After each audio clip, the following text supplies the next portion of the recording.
हे माधव कुठे चाललंय? अरे पुरुषोत्तमची तयारी, नवीन नाटक करतोय ना, घर सोडून दिलं आता तिकडेच घर केलंय. गटारी थुंकी. काय? नाही नाटकाचं नाव आहे रे, प्रायोगिक नाटक आहे ना, तर ते गटाराच्या समस्यावर आम्ही ते नाटक केले. बघायला नक्की हा, शुल्क फ्री आहे, फ्री.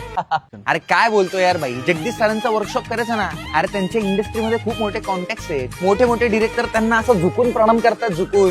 जगदीश सरांच्या इकडे राहतात. इथे रे, म्हणजे हृदयात राहतात असं म्हणायचं.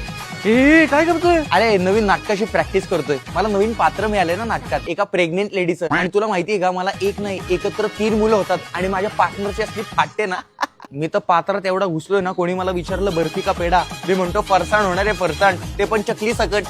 शी माधव काय बोलतोय? अरे इथं सिरीज आहे ना, बेदुने 3 मराठी झी5 वरती लाईव्ह आहे आणि त्यात त्या कपलचे काय भांडणं होतात, एकदम धमाल होते. मला तर बघायचं त्या सिच्युएशन मधनं कसे बाहेर निघतात. अरे वेड्या, मला माहितीये, आमच्या सरांनीच ह्याची प्रॅक्टिस करायला सांगितलीये. ते जगदीश सर आणि प्रोड्युसर मित्र आहेत ना एकमेकांचे, त्याची प्रॅक्टिस चालू आहे. माझ्या कोरड्या उलट्या पण मला परफेक्ट हव्या, ते पण वासा सकट.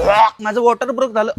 अगं देवानी लवकर खाली आहे, मला नवीन नाटकात सापाची भूमिका मिळाली आहे. पायथन लँग्वेज शिकून घेतो आणि येताना चंचू पात्रात दूध आण, म्हणजे दूध पैशी पण प्रॅक्टिस होईल. हे सिरी मला 4-5 अशी नाटकं सांग जी 500 वर्ष आधीच लोकांनी बघितली. नाही माहिती? तुला डिलीट करतो मंद. हे काय रे, एवढ्या अंधारात काय करतोय? अरे ब्लॅकआउटची प्रॅक्टिस करतोय ब्रो, कसं ऐन टायमाला धडपड नको व्हायला ना, म्हणून डिस्टर्ब नको करू.